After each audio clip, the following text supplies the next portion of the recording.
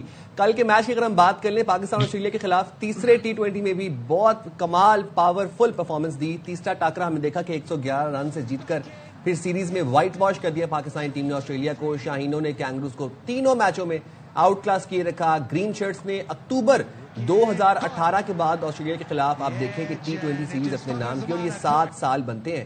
7 سال پہلے بھی کینگروز کو وائٹ واش کیا تھا, اور اب ہم دیکھ رہے ہیں قذافی اسٹیڈیم میں گرین شرٹس نے پہلے بیٹنگ کی اور 6 وکٹوں پر 207 رنز بنائے. سائم ایوب نے بڑی شاندار اننگ کھیلی, 37 گیندوں پر 56. بابر اعظم نے 36 گیندوں پر 50. شاداب خان نے 19 گیندوں پر 46 رنز کی برق رفتار اننگ کھیلی. تو اپنے ناظرین کو کل کے میچ کی ہائی لائٹس دکھاتے ہیں, بیٹنگ دیکھیں خاص طور پر. تو پھر 208 رنز کے تعاقب میں کینگروز کی بیٹنگ لائن آغاز سے ہم نے دیکھا کہ لڑکھڑا رہی تھی. محمد نواز کی گھومتی گیندوں کے سامنے آسٹریلیا کے بیٹرز بے بس دکھائی دیے, اور ہم نے دیکھا کہ مہمان جو تھے وہ آسٹریلین ٹیم جو تھی سینچری بھی سکور نہ کر سکی. پوری ٹیم صرف 96 رنز تک محدود رہی. محمد نواز نے اپنی کیریئر بیسٹ بولنگ کی, 18 رنز دے کر 5 وکٹیں حاصل کی. خرم, آپ سے میں جاننا چاہوں گی, کل جو ہمارا میچ رہا, بلکہ ہم نے ظاہر سیریز ہی وائٹ واش کر دی ہے, اور ظاہر اس سے پہلے تھوڑا سا ہم ذرا کنفیوز تھے کہ جو نمبرنگ جن نمبرز پہ ہمارے بیٹرز آ رہے ہیں, خاص طور پہ فخر کے حوالے سے بھی بات ہو رہی تھی. کل ہم نے دیکھا کہ ظاہر فخر کی وہ پرفارمنس نہیں رہی, لیکن سائم نے اچھا کھیلا, پھر بابر بھی 50 کر گئے, گو کے 4th پر آئے. تو اوور آل آپ کا کیا انالیسز ہے کل کے میچ پہ اور سیریز میں جس طرح پاکستان جیتا ہے؟ دیکھیں, ریئلسٹک بات یہ ہے, پاکستان کافی عرصے کے بعد ایک بڑی اور ایسی ٹیم جو تھریٹنگ ٹیم رہتی ہے کسی بھی ایونٹ میں نا, وہ ٹیسٹ فارمیٹ ہو, ون ڈے ہو, T20 ہو, یہ ٹیم ایسی ہوتی ہے کبھی بھی ایزی حریف نہیں رہا دنیا کرکٹ کے اندر. تو ایسی ٹیم کے خلاف 3-0 جیتنا قابل تعریف ہے. ہم نے بہت اچھی اور کوالٹی کرکٹ کھیل کے ہرایا ہے, کوئی فلوک نہیں تھا. مگر اگر ہم دیکھیں کسی ایونٹ کی تیاری, یہاں پہ تھوڑی 2-3 چیزیں ہیں جو آپ کو کوسچن مارک دے رہی ہیں ان تینوں میچوں میں. نمبر 1, آپ نے صاحبزادہ فرحان کو کل ریسٹ کرایا جو کہ بنتا نہیں تھا. کوئی وہ 100 T20 ون ڈے تو کھیلا نہیں ہے, یا ون ڈے کھیلا نہیں ہے کہ ریگولر 5 سال کا ممبر تھا اور ایک دم آپ نے اس کو بولا نہیں یہ والا میچ ریسٹ کر لو. اس کو تو اس ٹائم میچز کی ضرورت ہے. فخر زمان کو آپ نے ورلڈ کپ میں 5 نمبر کھلانا ہے, آپ نے اٹھا کے اس کو 5 نمبر سے 1 نمبر اوپنر بھیج دیا. تو یہ 2 چیزیں. پھر آپ نے عثمان طارق کو کل غلط ریسٹ کرایا, اس کو ایک تو میچ دینا تھا. دوسری بات, اگر آپ کے ذہن میں تھا کہ ہم نے عثمان کو آخری میچ نہیں کھلانا ہے تو آپ کو ان کی بات کی وجہ سے کھلانا چاہیے تھا. جو ان پہ ایک ایلیگیشن اٹھا, ایک عجیب سا انہوں نے ریئیکشن شو کیا. میں تو حیران ہوں میچ ریفری پہ کہ روک کے باہر جاتے ہوئے جو اس نے ایکشن شو کیا ہے وہ امپائرنگ ڈیسیجن کو ہٹ کر رہا ہے. میں کرکٹ کھیلتا ہوں, توصیف بھائی سے بھی پوچھیے گا, یہ میچ ریفری نوٹ کرتا ہے کہ روک کے باہر تک آپ نے کیا ایکشن نوٹ کر رہے ہیں. وہ پوری دنیا میں وائرل ہو رہا ہے کہ وہ جرک مار رہا ہے, تھرو کر رہا ہے. بھائی امپائر اندر کھڑے, انہیں لگے گا وہ دے دیں گے. آپ کون ہوتے ہو اس طرح جسٹر شو کرنے والے؟ انہوں نے عثمان طارق کو کل بٹھا کے غلطی کی جو مجھے ایسا لگتا ہے.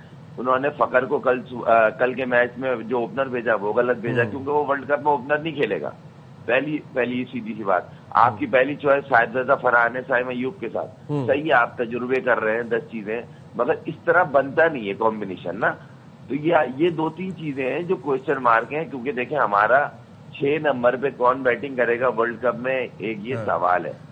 آئی ہوپ جس طرح کی شاداب کی بالکل، اور ہم یہی سوچ رہے تھے کہ ورلڈ کپ سے پہلے یہ والی سیریز آئے گی پاکستان اور آسٹریلیا کی. شاداب ورلڈ کپ میں جی، مگر یہ والی بات ہے نا کہ اگر آپ روز روز ہر میچ میں بیٹنگ آرڈر چینج کریں گے تو آپ کا کوئی بھی پلیئر کانفیڈنس سے بیٹنگ کرنے نہیں جائے گا. نہیں جائے گا، بالکل ایسی ہے. شاہد بھائی آپ سے بھی یہ جاننا چاہوں گا، صاحبزادہ فرحان اور عثمان کو ریسٹ کرانا، پھر فخر کی پوزیشن، اس کے اوپر آپ کیا تبصرہ کریں گے؟ اینڈ سیکنڈلی ہم یہی بات کر رہے تھے کہ ورلڈ کپ سے پہلے پاکستان آسٹریلیا کی سیریز آئے گی، اس میں ہماری پریپریشن، ہماری اسٹریٹجی، ہمارا جو تمام تر جو پلے ہوگا وہ ہم فائنلائز کر لیں گے اور پھر اسی مائنڈ سیٹ کے ساتھ ورلڈ کپ میں اتریں گے. کیا کہیے گا کل کے میچ کے بارے میں؟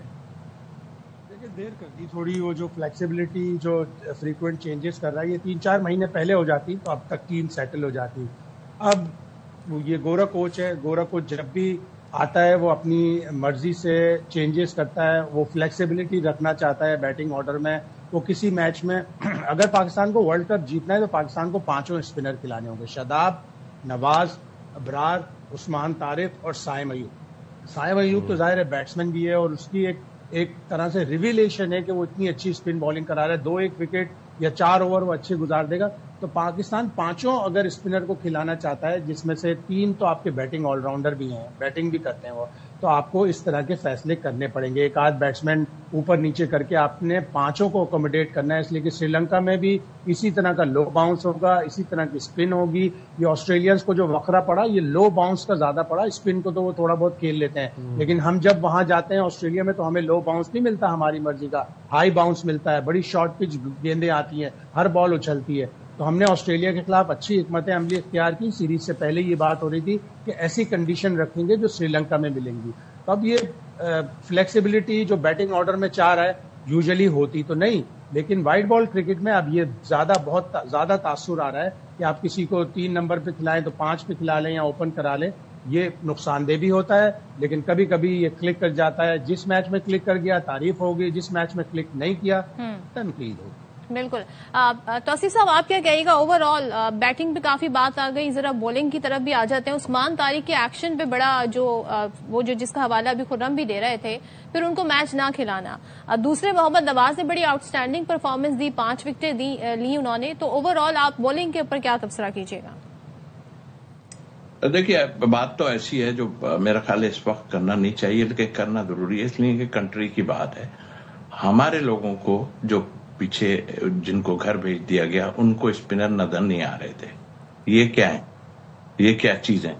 یہ اسپنر ہے نا. تو ان کو سوچنا چاہیے کہ بھائی اس طرح اسٹیٹمنٹ نہ دیا کرو خدا کے واسطے، یہ ملک کی ٹیم ہے. دوسری بات، اچھا خرم نے ایک بات کی، میرا خیال ہے یہ شاہد بھائی نے جیسے کہا اسٹریٹجی تھوڑی سی لیٹ ہو گئی، بالکل ٹھیک ہے. اچھا یہ جو چینجز کل کی ہے نا، دراصل فخر کا پتہ نہیں چل رہا کہ وہ کیا ہوگا. تو اب وہ اس وقت فرحان کی بھی پرفارمنس جو ہے تھوڑی سی ڈکلائن پہ نیچے، مطلب ان سے تھوڑا سا ڈپ ہے، جائیں گے وہی اوپنر، لیکن تھوڑی سی تیاری کر رہے ہیں کہ دیکھیں فخر کو. ہم دیکھیں فخر نے خود کہا کہ ہم 5 پہ بھی کھیل سکتے ہیں، 6 پہ. ایک اگر بیٹسمین ہے وہ نہیں جا سکتا نیچے، نہیں کھیل سکتا، تو ایسے آرام سے چینج نہیں کر سکتا کوئی. تو آئی تھنک میں کہا وہ چاہ رہے ہیں کہ ابھی فرحان کو بھی تھوڑا پرابلم تھا، ان کو کانفیڈنس ہم دے دیں جو ہے فخر کو کہ چلو بھائی آپ دیکھو، اگر خدا نخواستہ اگر کوئی پرابلم آتی ہے تو ہم اوپر لے کے آ سکتے. تو یہ بھی ایک اسٹریٹجی کا حصہ ہے، لیکن تھوڑا لیٹ ہو گئے. باقی جو آپ نے بات بتائی، میرا خیال ہے یہ ڈسٹرب کرنے والے ہمارے اپنے لوگ ہیں. عثمان طارق کی بات سے کہہ رہا ہوں، آپ نے دیکھا پی ایس ایل میں اس کے ساتھ کیا کیا تھا. میں تو کہہ رہا تھا، میری ملاقات بھی ہوئی تھی، میں اس کے ساتھ کافی ٹچ میں تھا. وہ کہہ رہا تھا میرے ساتھ 24 کی 24 بالیں میری جو ہے یہاں پاکستان میں جو ہے یہ کر دیا. بھائی دیکھیے گورا تو میں 1980 میں میرا ڈیبیو ہوا ہے، اور ڈیبیو میں یہی آسٹریلین ٹیم ہمارا لیزون آفس نے آن کے ڈریسنگ روم میں بات کی ہلکی سے کہ یار آپ کے ایکشن پہ تھوڑی سی وہ بات کر رہے ہیں. تو یہ ڈسٹرب کرتے ہیں، یہ پرابلم کریٹ کرنے اور وہ ڈسٹرب سے مراد یہ کرتے ہیں، لیکن ہمارے اپنے ڈسٹرب کرنا شروع کر دیں تو کیا ہے، آپ کیا نکلا اس میں، جا کے دنیا میں کھیلا ہے اس نے، سارا کچھ کیا. یہ ہوتی ہے ایک ٹیکٹس، اور میرا خیال ہے ٹیکٹس ان کی ناکام ہو گئی ہے. اور انشاءاللہ ہم لوگ یہ 5 کی بات کر رہے ہیں، ابھی پتہ نہیں کتنے اور اسپنر باقی ہیں ہمارے ملک میں. بالکل ایسے ہی بہت ہے شکریہ. اور زبردست. ویسے اوور آل پاکستان نے میچ میں ہم نے دیکھا کہ ایک آپ کو ایج مل جاتا ہے. کب سے پہلے آپ اگر وائٹ واش کر دیں وہ بھی آسٹریلیا جیسی ٹیم کو, گو کہ ظاہر ہے آپ بہت ڈبیٹ اس پہ بھی ہوتی ہے کہ ان کے کون سے کھلاڑی تھے کون سے نہیں تھے. بہرحال ورلڈ کپ اب سر پہ ہے اور پاکستان نے ایک بڑا فیصلہ دے دیا ہے. وہ فیصلہ یہ ہے کہ ہم 15 فیب کو بھارت کے ساتھ نہیں کھیلیں گے. دیکھتے ہیں جس پہ مزید کیا ہوتا ہے اور انڈیا اب مزید کس طرح پش کرتا ہے ICC کو. تھینک یو سو مچ توصیف صاحب. خرم آپ کا بہت شکریہ. شاید ہاشمی ہمارے ساتھ تھے. آپ تینوں کا بہت شکریہ. ہم جائیں گے چھوٹی سی بریک پہ, حاضر ہوں گے بریک کے بعد. Stay there with us.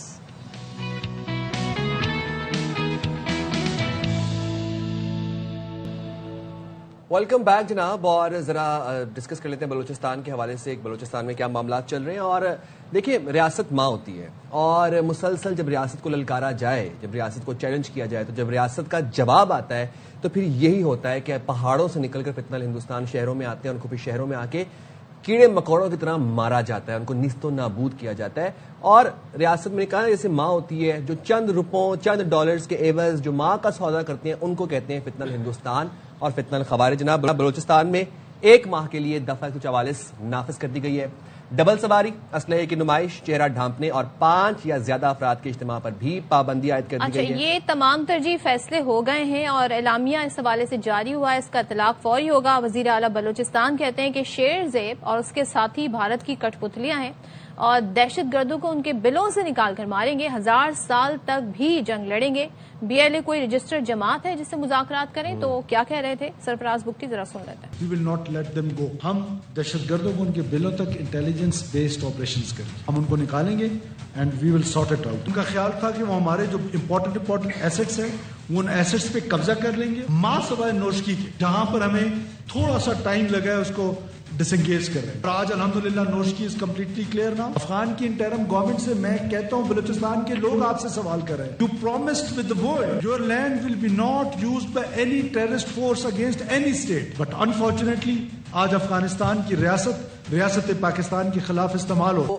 Field marshal نے بڑی اچھی بات کی تھی کہ یہ مٹھی بھر لوگ سمجھتے ہیں اگر کہ بلوچستان کو پاکستان سے جدا کر لیں گے تو ان کی اگلی 10 کیا 100 نسلیں بھی یہ کام نہیں کر سکتی. بلوچستان پاکستان کے سر کا جھومر ہے. اور سرفراز بگٹی کے بعد ہم دیکھا کہ سینیٹر انوار الحق کاکڑ بھی یہ کہتے ہیں کہ دہشت گردی سے بلوچستان میں کچھ بھی حاصل نہیں ہو سکتا. انہوں نے کہا کہ بدقسمتی سے گورننس سٹرکچر میں وفاق اور صوبائی سطح پر خامیاں ہیں. دہشت گردی کے خلاف حکمت عملی میں کچھ تبدیلیاں لانا ہوں گی. صحیح معلومات نہ ہونے پر لوگ غلط فہمی کا شکار ہو جاتے. تو انہوں نے کیا کہا انہی کی زبانیاں کو سنانا چاہیے. بالکل. اور اچھا یہ ساتھ ساتھ ہم دیکھ رہے ہیں کہ عالمی برادری کا بھی اس حوالے سے جو بڑا پازیٹو رد عمل ہے وہ سامنے آیا ہے. اب خاص طور پہ جو دہشت گرد حملوں کے خلاف ہم دیکھ رہے ہیں اظہار یکجہتی کیا گیا عالمی برادری کی جانب سے. امریکہ, برطانیہ, سعودی عرب, ترکیہ, کینیڈا, ایران, متحدہ عرب امارات, قطر اور یورپین یونین کی جانب سے ان حملوں کی مذمت کی گئی ہے. امریکی ناظم الامور نے BLA کو غیر ملکی دہشت گرد تنظیم قرار دیتے ہوئے کہا کہ پاکستانی عوام کا حق ہے کہ وہ خوف سے آزاد زندگی گزاریں. امریکہ امن و استحکام کے لیے پاکستان کا ثابت قدم شراکت دار رہے گا. اسی طریقے سے برطانوی ہائی کمیشن نے بھی دہشت گردی کے خلاف جنگ میں پاکستان کے ساتھ مشترکہ عزم کا اعادہ کیا ہے. سعودی وزارت خارجہ نے حملوں پر گہری تشویش کا اظہار کیا. بالکل جناب. تو شامل گفتگو کر لیں گے دفاعی تجزیہ کار بریگیڈیئر ریٹائرڈ وقار حسن صاحب. بہت شکریہ وقار صاحب, آپ نے باخبر سویرا کے لیے وقت نکالا. تقریباً پچھلے 48 سے 52 آورز کے بیچ میں 48 to 52 آورز ہم نے پاکستان کے سیکیورٹی فورسز نے بر وقت اور مؤثر کارروائی کرتے ہوئے 140+ دہشت گردوں کو جہنم واصل کیا ہے. کتنی بڑی کامیابی ہے یہ سیکیورٹی فورسز کی اور کتنی بڑی تباہی سے بلوچستان کو بچایا گیا ہے.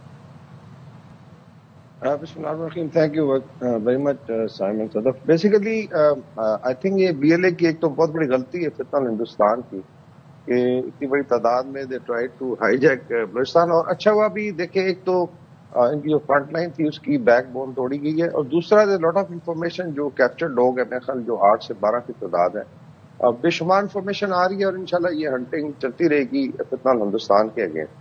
اور میرے خیال میں ابھی اگلے 5-6 مہینے میں آپ دیکھیں گے ٹوٹلی اسمیش کیا جائے گا. Lot of information has come. ابھی 2-3 آئی تھنک ایشوز ہیں جو بڑے ضروری ہیں ہائی لائٹ کرنے عوام کے لیے. ایک تو یہ کہ ہائبرڈ وار پہ ہم ہمیشہ بات کرتے رہے, ایک ٹائم اس کو سیریسلی نہیں لیا جاتا. اس میں جو کائنیٹک ایلیمنٹ ہے وہ صرف آپ کے 10% ہوتا ہے, باقی سارا آپ دیکھیں گے کہ سوشل میڈیا اور انفارمیشن وارفیئر کے ذریعے کیا جاتا ہے. اور اس میں آپ نے پچھلے 48 گھنٹے میں دیکھا بھارتی میڈیا ایونٹ بونکرڈ, اس طرح سے کسی حد تک طالبان کا میڈیا جو میں خوارج کا میڈیا کہتا ہوں وہ بڑے ڈونگرے بجا رہے تھے. اور آئی تھنک بشیر زیب چودھری بیٹھا ہوا تھا افغانستان میں.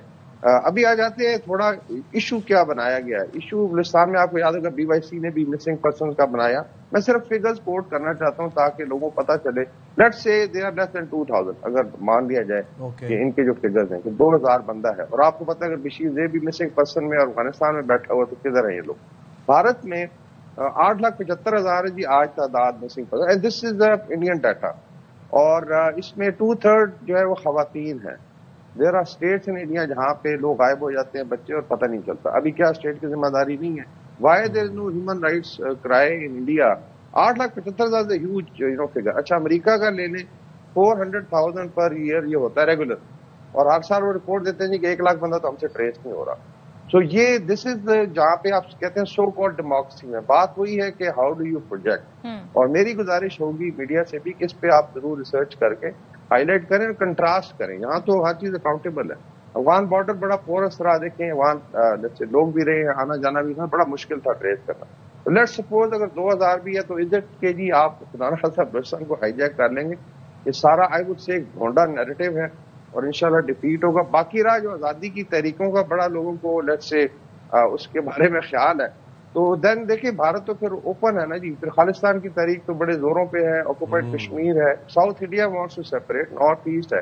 آئی ریکمینڈ کہ جی now Pakistan goes all out.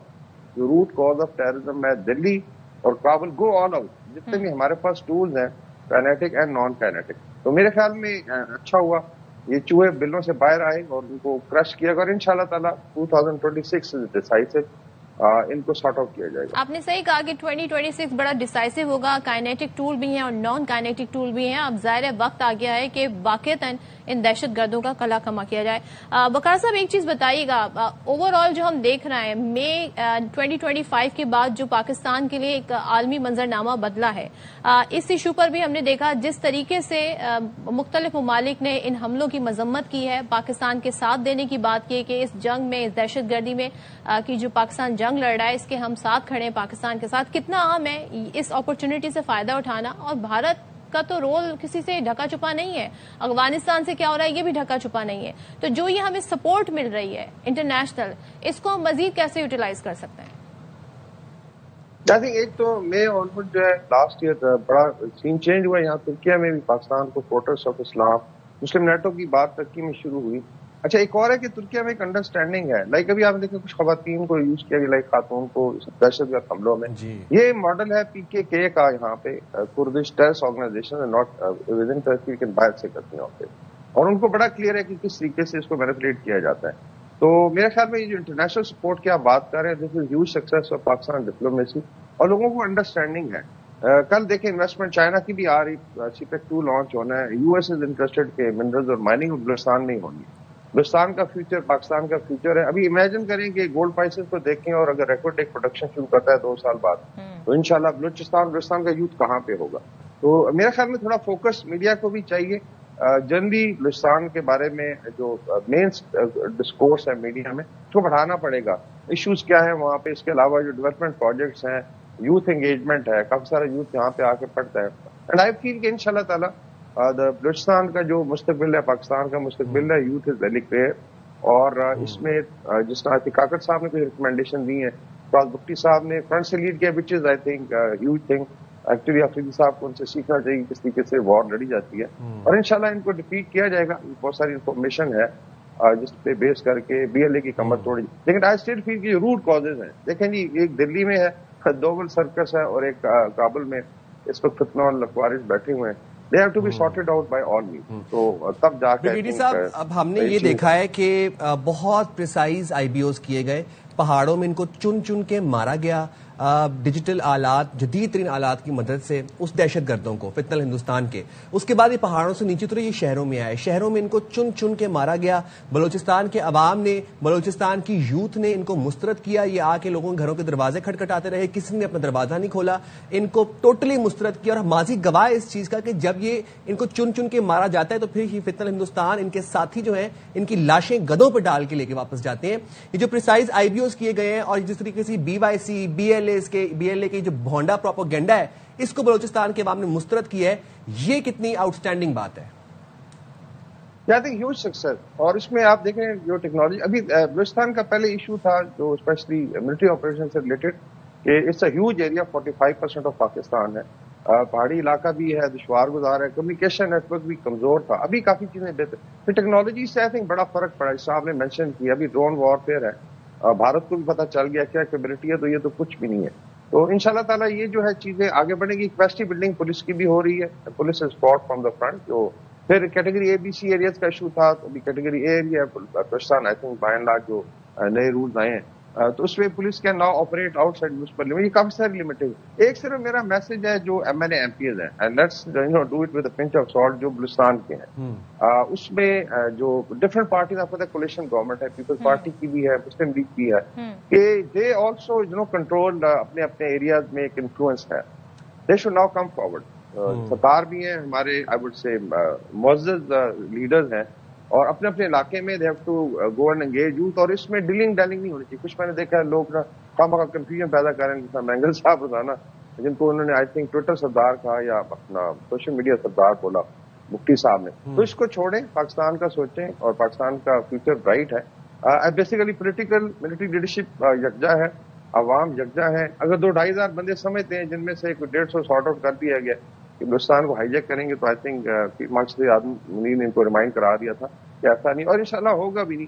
یس یہ ضرور ہے کہ سوشل میڈیا پہ آپ دیکھیں جتنی حمزہ سرائی بھارت سے ہوئی, دیٹس وائی آئی فیل کہ they are the root cause. یہ تو سپورٹ کرتے ہیں, ٹیررسٹ کو انہوں نے میڈیا پہ بٹھایا ہوتا ہے, اور اگر خدا نخواستہ پاکستان کی طرف سے کوئی چیز ہوتی ہے تو بڑا یہ پھر چیخے مارتے ہیں. بٹ آئی فیل کہ اسی کوئن میں جواب دینے کا ٹائم ہے دونوں کو.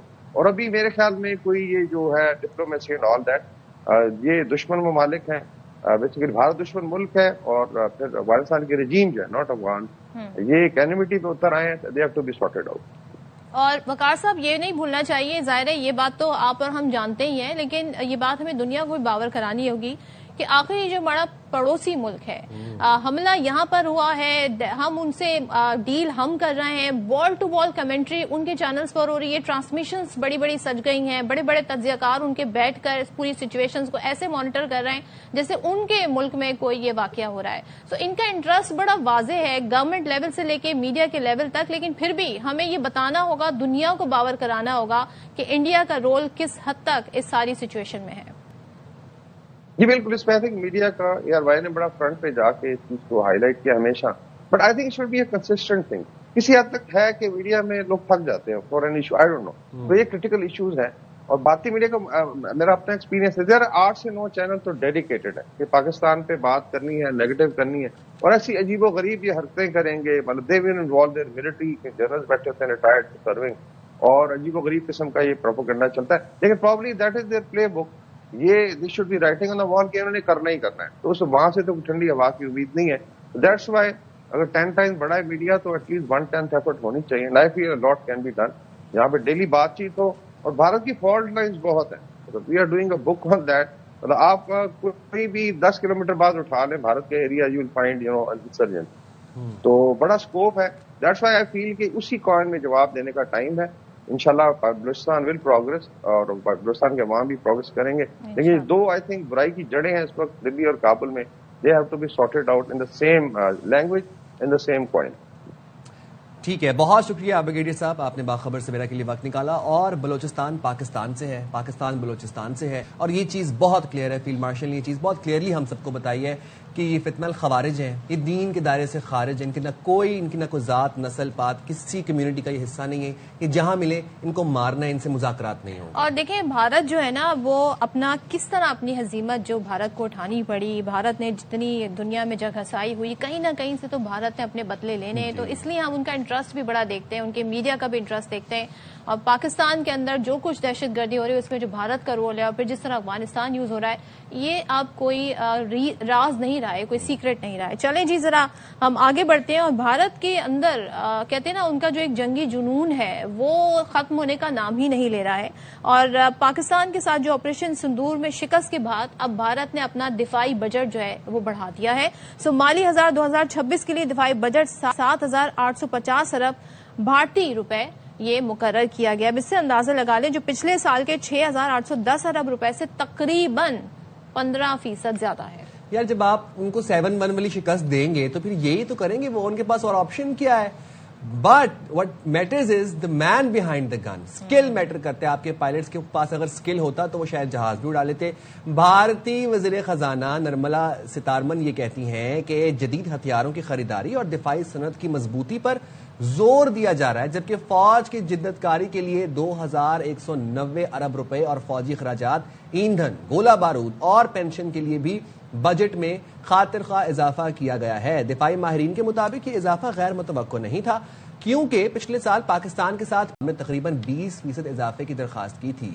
یہ فوجیوں کو تو بھی تنخواہیں دیتے نہیں ہیں. فوجی جو ہیں وہ بھارتی فوجی تو ریلیاں نکال رہے ہوتے ہیں کہ نہ ہمیں پینشن تو دور کی بات ہے, کو تنخواہیں نہیں مل رہی, وہ بیچارے کھانے سے لاچار ہیں. تو آپ یہ دیکھیں ساری چیزیں, بہت ساری رپورٹس آ رہی ہوتی ہیں کہ وہ تو تیار ہی نہیں تھے جب انہوں نے کہا کہ جب آپریشن سندور شروع کرنے والے ہیں تو ان کے کتنے افسران تھے جو پیچھے ہٹ گئے تھے, مگر انہوں نے اپنی فوج کو اس میں دھکیلا اور اس کے بعد جس طرح کی انہیں ہزیمت کا سامنا کرنا پڑا وہ سب کے سامنے. نریندر مودی نے آپ کو یاد ہوگا کہا تھا جی کہ ہمارے پاس رافیل نہیں ہے, رافیل بھی آ گئے, رافیل کا قصہ بھی تمام ہو گیا.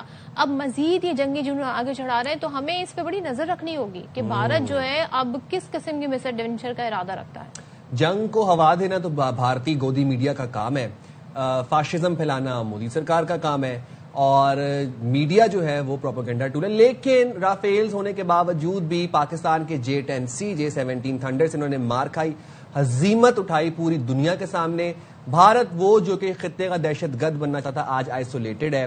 آج ہم یہ دیکھ رہے ہیں کہ سنتاس معاہدے کے اوپر بات چیت ہو رہی ہے, دنیا پاکستان کا ساتھ دے رہی ہے, اور مجھے I really hope and I really پرے کہ کشمیر والا معاملہ بھی جو ہے وہ بھی ٹرمپ کے پیس بورڈ میں شامل ہونا چاہیے تاکہ بھارت کو ایک ہی دفعہ بھارت کے دان کھٹے. اور یہ جو اپنا بدلہ ہے نا, پھر یہ اس طرح کے وہ چھوٹے بچے روتے نہیں ہیں کہ میں نے کرکٹ کھیل رہے ہوتے ہیں نا تو ناراض ہو کے کہتے ہیں میں بیٹ گھر لے کے جا رہا ہوں.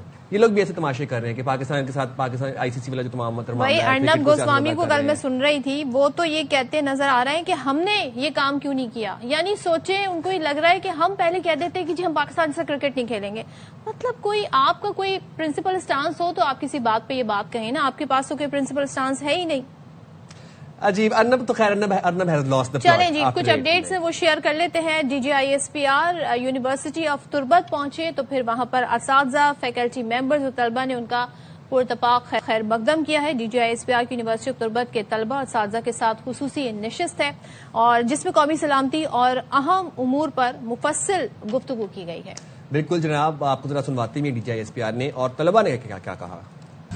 انہوں نے ہمیں باریکی سے جو ہے کنکلوسیولی یہ سمجھایا کہ ایشوز ہر جگہ موجود ہے لیکن ہمیں ان ایشوز کو ٹیکل کرنا ہے, ہمیں ان کو سولوشن کے آگے لے جانا ہے کیونکہ جو پاکستان کا جنریشن ہے وہ یوتھ سے بڑھتا ہے. ISPR کا سب سے پہلے ہم شکریہ ادا کرتے ہیں, وہ آئے اور ہماری حوصلہ افزائی کی تو اس سے جو ہے ہمیں کافی چیزیں سیکھنے کو ملی. ایسے پروگرام سے معاشرے میں بہت ساری تبدیلی آئیں گے کیونکہ ایسے پروگرام کرنے سے ایک تو یہ بات ہے کہ جتنے جو ڈپارٹمنٹ کے اسٹوڈنٹ ہیں سب لوگ ایک ساتھ ہو جاتے ہیں.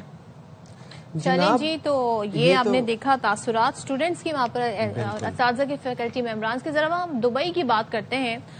دبئی ظاہر ایک بڑا جدید, آپ وہاں پر ساری سچویشن دیکھتے ہیں, لیٹسٹ وہاں پر ٹیکنالوجی بھی ہے اور جس طریقے سے وہاں پر پبلک کو سہولیات دی جاتی ہیں وہ بھی سب کے سامنے. اب ایک نیا منصوبہ دبئی گورنمنٹ لے کر آئی ہے جو کہ جس کا اعلان انہوں نے کیا ہے. اب اس منصوبے کے تحت شہری اپنی روزمرہ کی تقریباً 80% جو ضروری سہولتیں ہیں صرف 20 منٹ میں حاصل کریں گے, یعنی کہ اس کے ودن 20 منٹس انہیں تمام تر سہولتیں میسر ہو جائیں گی. اور ولی عہد اور نائب وزیر اعظم شیخ حمدان بن محمد بن راشد المختوم کی منظوری سے شروع ہونے والے اس منصوبے کا مقصد کیا ہے کہ دبئی کو دیگر جدید شہروں سے کم از کم 10 سال آگے لے جایا جائے. اور پائلٹ مرحلے میں کیا کیا جائے گا, سڑکوں کو محفوظ سایہ دار درخت لگائے جائیں گے, ماحول دوست مقامات بنائے جائیں گے, ٹریفک کے دباؤ کو کم کرنے کے لیے جدید ٹرانسپورٹ کوریڈورز متعارف کرائے جائیں گے, تو شہری پیدل یا سائیکل یا ماحول دوست ٹرانسپورٹ کے ذریعے سہولت تک رسائی حاصل کریں گے. اور ساتھ ہی جی بیماریوں کی جلد تشخیص کے نظام کو بھی نافذ کیا جائے گا, یعنی کہ پبلک جو ہے کہیں پر بھی ان کو کسی بھی قسم کا کوئی پریشانی نہ آئے. یہ تمام تر سہولتیں دبئی گورنمنٹ ودن 20 منٹس تمام تر جو آپ کی ضروریات ہیں وہ 20 منٹس کے اندر حل ہو جائیں گی, یعنی کہ آپ کے آن لائن پارسل بھی 20 منٹس میں آ جائیں گے. وہاں پہ تو ڈرون سے پارسلز آ رہے ہیں جناب. چلیں جی, یہاں پر ہم شارٹ بریک لے رہے ہیں اور اس بریک کے بعد واپس آتے ہیں.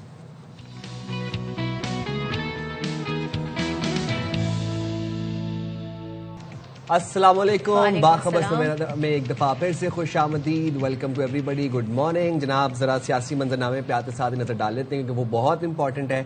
اب سیاسی میدان میں جو ہے وہ جناب گورنر سندھ کامران ٹیسوری صاحب کوائٹ ایکٹیو نظر آ رہے ہیں ہمیں ایک دو دنوں سے. کہتے یہ ہیں کہ کراچی تباہی کی طرف جا رہا ہے.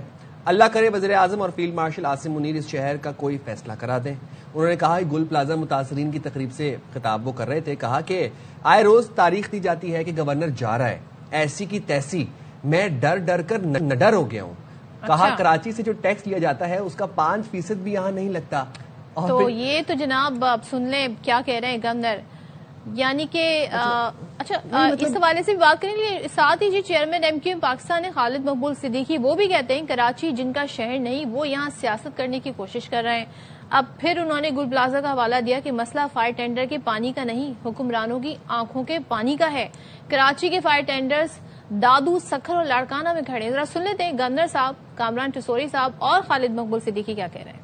اللہ کرے وزیر اعظم پاکستان اور فیلڈ مارشل جنرل حافظ عاصم منیر صاحب اس پر بھی کوئی فیصلہ کرا دیں کیونکہ یہ شہر تباہی کی طرف جا رہا ہے. گل پلازا کا یوسی ناظم کون تھا یہ نہیں ہو سکتا. نو ٹاؤن جو کہ جماعت اسلامی کے پاس ہے اس کا ذکر نہ کرے. ٹی وی پہ دیکھ رہا ہوتا ہوں گورنر ہٹایا جا رہا ہے 14 دن میں 15 دن میں, اب تو میں نے گننا ہی چھوڑ دیا. ڈر ڈر کے نڈر ہو گیا ہوں. ایسی کی تیسی شہر بارود کے ڈھیر پہ بسا ہوا ہے. اب یہ چاہتے ہیں کہ بارود کے ڈھیر کے بجائے یہ ملبے کے ڈھیر پہ تبدیل ہو جائے. جن کا یہ شہر ہے نہیں وہ اس حادثے پر سیاست کرنا چاہتے ہیں. مسئلہ فائر ٹینڈر کے پانی کا نہیں ہے حکمرانوں کی آنکھوں کی پانی. ایم کیو ایم کے ہوتے ہوئے وہ اس شہر کو بے غیرت نہیں بنا.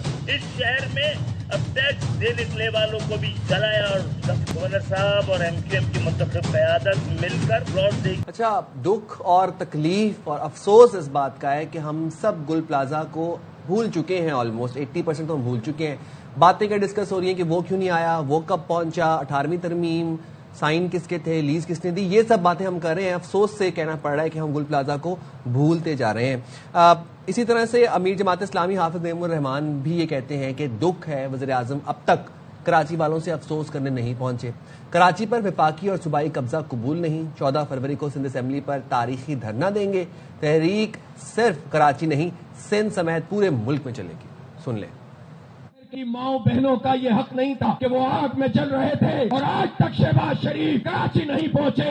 اس شہر کو اسٹیبلشمنٹ بھی اون نہیں کرتی, یہاں کے حکمران بھی اون نہیں کرتے. ایم کیو ایم کبھی کہتے ہیں وفاق کا قبضہ ہونا چاہیے, کبھی کہتے ہیں صوبے کا قبضہ ہونا چاہیے. شہر کراچی پہ نہ صوبائی قبضہ چلے گا نہ وفاق کا قبضہ چلے گا. اس شہر کو بااختیار سٹی حکومت چاہیے. سی ایم صاحب اور میئر صاحب جان چھوڑو ہماری, خود چھوڑنا چاہتے ہو یا جنریشن زی کی تحریک کے نتیجے میں چھوڑ کے بھاگو گے. اب ظاہر ہے تمام جو جماعتیں ان کی توپوں کا رخ پیپلز پارٹی کی طرف ہے جن کی سندھ میں حکومت ہے. بات کر لیتے ہیں پاکستان پیپلز پارٹی کے رہنما قادر مندوخیل صاحب ہمارے ساتھ ہیں. قادر صاحب بہت شکریہ. سب سے پہلے تو بتائیے گا, پہلے تو ہم یہ سن رہے تھے جب ثانوہ ہوا تو پھر ایم کیو ایم نے آ کر پہلے تو ذکر کیا خواجہ آصف صاحب نے وفاق کے حوالے کرنے کا, 18ویں ترمیم کے حوالے سے, پھر وہ آ گئے مصطفیٰ کمال صاحب. اب بات یہاں تک آ گئی ہے کہ گورنر جو کہ وفاق کا نمائندہ ہوتا ہے وہ یہ اپیل کر رہے ہیں کہ کراچی تو تباہی کی طرف جا رہا ہے, اللہ کرے وزیر اعظم اور فیلڈ مارشل اس شہر کا کوئی فیصلہ کرا دیں. تو اب آپ کیا کہیں گے, بات اس پوائنٹ پر آ گئی ہے کہ گورنر وفاق کا نمائندہ یہ اپیل کر رہا ہے وزیر اعظم سے اور فیلڈ مارشل سے. دیکھیے پہلے میں گورنر سے شروع کرتا ہوں کہ ڈر ڈر کے میں نڈر ہو گیا, ڈر ڈر کے تو اور بزدل ہو گیا. اس وجہ سے تمہارا سر پہ جو نا وہ تمہاری اپنی پارٹی بھی سوار ہے اور یہ شہر کے لوگ بھی تمہارے سر پہ سوار ہے جو تم نے گھنٹی لگائی ڈرامہ بازی کے لیے. مسئلے حل کروا دو وہاں پہ, نمبر 1 بات. دوسری بات یہ ہائیبریڈ نظام کے پیداوار, میں نہیں کہہ رہا ہوں, خواجہ آصف کے اپنا بیان ہے کہ ہائیبریڈ نظام ہے. یہ جو لاہور میں واقعہ وہاں جہاں ماں بیٹی گٹر میں گر گئی ہے اور ان کی شور کو اسی پنجاب حکومت نے اٹھا کے اس کے اوپر تشدد کیے اور سادے کاغذ پہ دستخط لینے کی کوشش کی, یہ میں نہیں کہہ رہا ہوں, ان کے شور کہہ رہے ہیں.